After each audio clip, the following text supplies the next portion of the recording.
Yes, inshuti bakunzi ba Amavubi News nkomeje ko nagenda mbifuriza ubwaneza nkomeje ko nagenda mbifuriza amahoro y'Imana ndetse n'umugisha byawe bikomeze bibane namwe kabisa akandi nkomeje no kubagenda kabisa nishimira uko mukomeje kugenda mubana natwe mu byumweru bibiri kabisa channel yacu irimo igenda izamuka channel yawe munyarwanda wamaze gukora subscribe ndetse nawe utarakora subscribe usuye channel bwa mbere cyangwa se atari bwo bwa mbere ariko ukaba kuri iyi shuro kabisa ugiye guhita ukora subscribe cyane ko nta kiguzi bigusaba no umutima ukugango koraho gusa ibindi byo rwose nta kindi kiguzi biri buze kuba bigusaba kabisa ubwo rero nkomeje ko nagenda rero mbashimira kabisa urukundo ndetse yewe n'uburyo kabisa mwagiye mubana natwe mu buzima bwacu bwa buri munsi kuva kuri DJN TV kugera hanga kabisa gushika ngaha wa mugani w'abarundi abaturanyi kabisa ubwo rero abanyarwandakazi kuri uyu munsi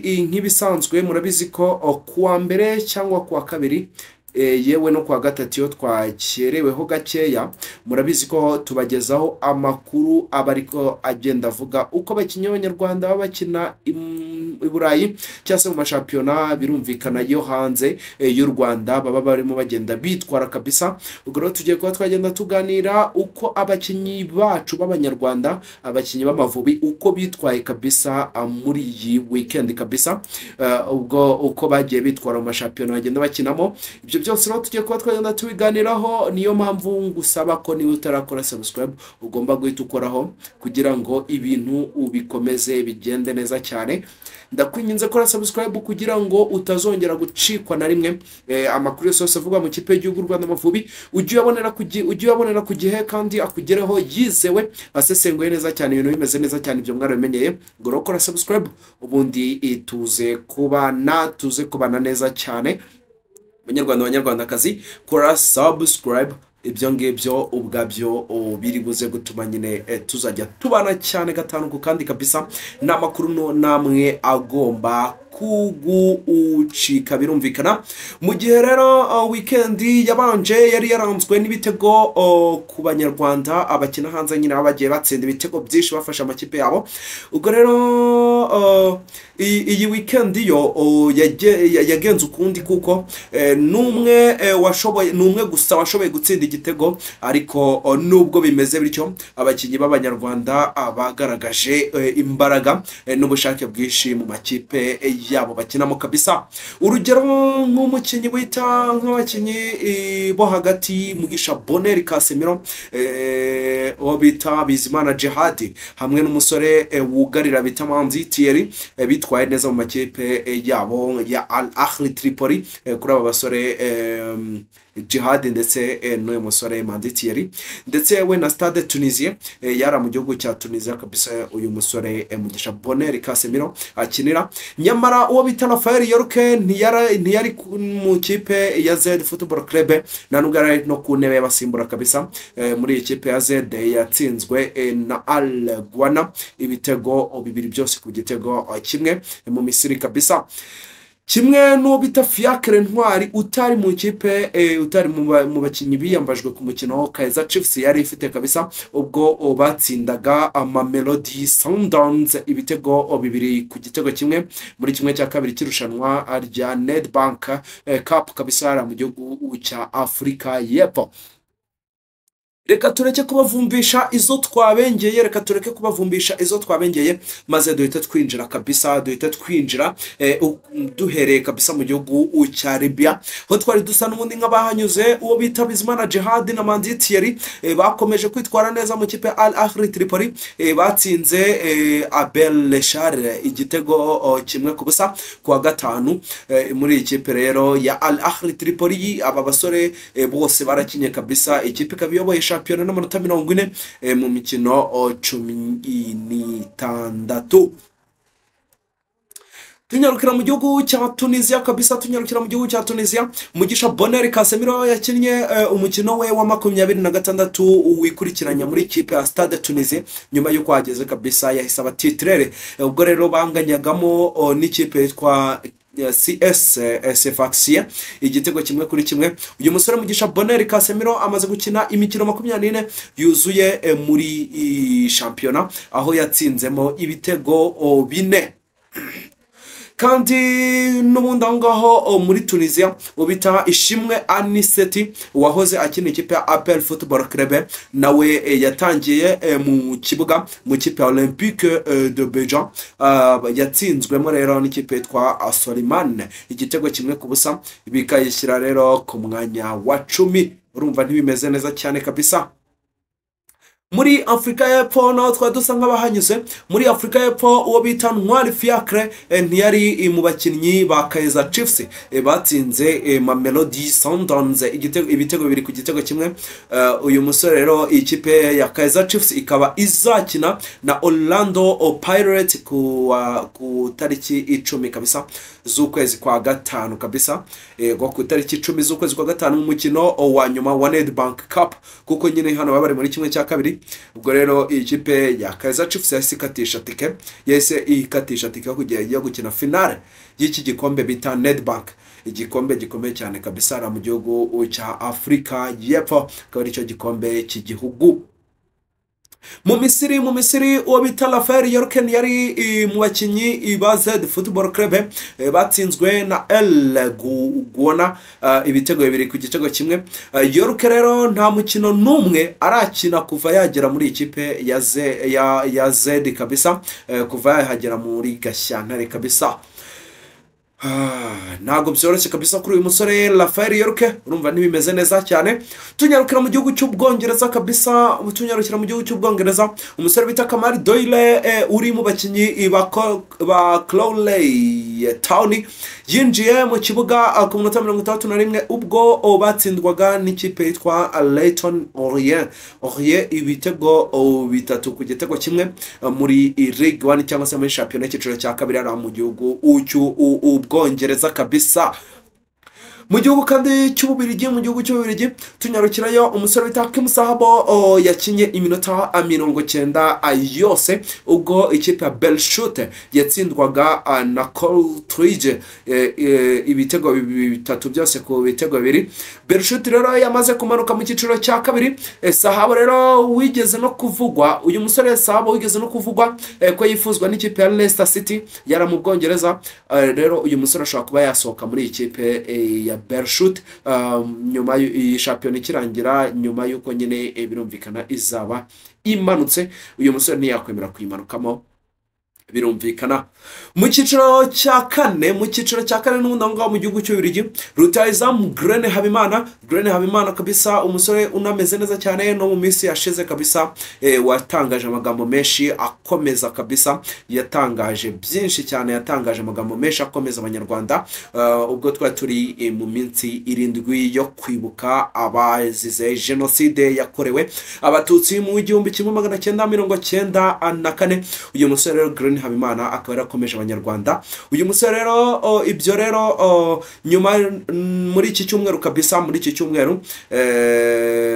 cyumweru kabisa mu cyiciro cya kane ara mu gihugu cy'Ububirigi uyu musore akina akaba ari na rutayizamu ukomeye cyane. Uyu musore Grene Habimana utanga icyizere ko yazakina u Rwanda, urumva ko abana rufatiye igiburyo cyane, umusore ukunda u Rwanda. Uyu musore rero yakiniye ikipe ya Royal Hotels, yararimo ari mu kibuga kabisa ubwo ikipe ya Royal Hotels ikina mu gice cya kane ara mu Bubiligi ubwo yatsindwaga n'ikipe ya PV Ostisha igitego kimwe ku busa kabisa.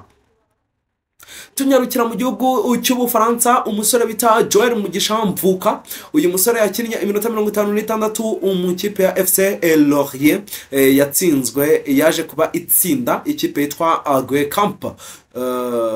Guingamp kabisa ibitego bibiri ku gitego kimwe mu cyiciro cya kabiri ara mu gihugu cy'Ubufaransa. Kandi umusore bita Brian Ngwabije yakinnye iminota 90 yose mu kipe ya Brefut yaje kwagenda itsinda ikipe yitwa Avrache ibitego 4 byose ku bitego bibiri kabisa. Tunyarukira mu gihugu cya Swede kandi umusore bita Tole Rafael, uyu ni murumuna Rafael Yorke. Uyu musore rero utari yakina u Rwanda ariko nawe urimo agenda aganirizwa.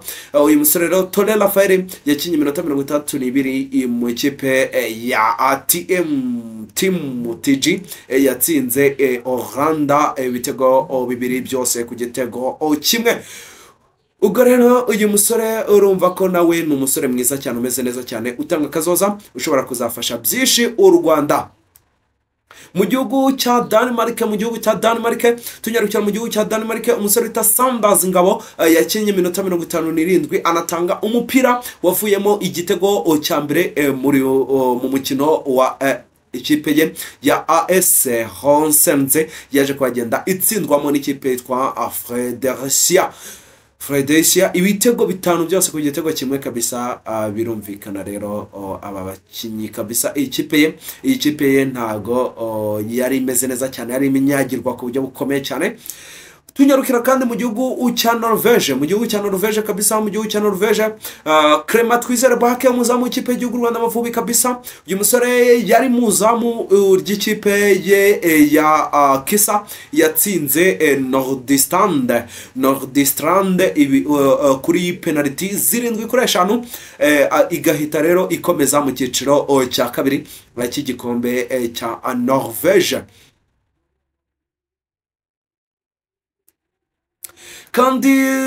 kandi kabisa mu gihugu cya Azerbaijan ahari umusore bita Mutsinzi Ange Jimmy ndetse no bita Nshuti Innocent. Ese byari bimeze bite ku musore bita Mutsinzi Ange Jimmy? Ntiyigeze akina ubwo ikipe ya Zila FK yatsindaga ikipe yitwa Neftchi Baku ibitego bine byose ku bitego 2. kandi n'ubundi ngo mu shampiyona y'iciciro cya mbere uwo bita Innocent Nshuti Innocent yakinnye iminota 31 ubwo ikipe ya Asabel FK yatsindwaga na Karabag ibitego bine byose ku gitego kimwe, aho rero Leandro Andrade yatsinzemo hat-trick kabisa. Ibintu ntabwo byari bimeze neza cyane kuri uyu musore Mutsinzi Ange Jimmy, ariko Nshuti Innocent nawe ubwo ikipe nawe yaje kwagenda ikubitwa kabisa ihondagurwa. kandi tunyarukira mu gihugu cy'Ubusuwisi mu gihugu cy'Ubusuwisi rero ahari umusore bita Joan Marvin Kari, ahari umusore bita Quentin Rushinguziminega, hari n'umusore bita Espoir Niyo Onsanzineza. Duhereye ku musore bita Joan Marvin Kari we wanatangiye no gukina ikipe y'u Rwanda Amavubi, gusa tarakina umukino n'umwe gusa yarahamagawe aranaza kabisa aritabira imikino 2 yose Amavubi yayikinye ayirebera muri stade adakinnye, ariko yahamagaye yakoranye imyitozo n'abandi. Uyu musore rero Joan Marvin Kari yinjiye ku munota 82 ubwo kabisa ikipe ya AS Dermo yatsindaga Vevey Sport ibitego 3 byose ku gitego kimwe. Urumva ko uyu musore yinjiye neza cyane, ibintu bimeze neza cyane, n'ikipe iza kuba yagenda itsinda kabisa, ibintu bimeze neza cyane. kandi umusore bita Quentin Rushinguziminega nk'ibisanzwe kabisa kinyi minota 90 impeccable adasimbuwe yose mu kipe ya FC Charlens, anabereye kapiteni ubwo yaje kuba rero inatsinda Football Club Portalban igitego kimwe ku busa kabisa. Uyu musore rero akora umusore umeze neza cyane, umwataka w'ibihe byose ukomeye w'iyi kipe yayitsinda ibitego birenze 100. Uyu musore rero akaba umukinnyi ukomeye cyane, umwataka ukomeye cyane, yigeze guhamagarwa mu Mavubi ayakinira imikino 3 gusa birangira uko nguko niyongera kugaruka. nawe uzi icyabaye, ariko uyu ni umusore umeze neza cyane ukomeye cyane. kandi n'umundi tukirangaho umusore bita Espoir Niyo Onsanzineza, nawe yakinnye umukino wose ubwo ikipe ya FC Fenerbahce yatsindaga ikipe ya Winterthur U21 ibitego 3 byose ku gitego kimwe kabisa. Uyu musore rero yarari mu kibuga akina umukino wose impeccable, ntabyo gusimburwa kabisa. Umusore nawe umeze neza cyane, ushobora kuzatanga byinshi cyane ku kipe y'igihugu y'u Rwanda Amavubi. Reka dusoreze muri Mozambique umusore bita Arturo Gitego yakinnye iminota 90 yose y'umukino mu kipe ye ya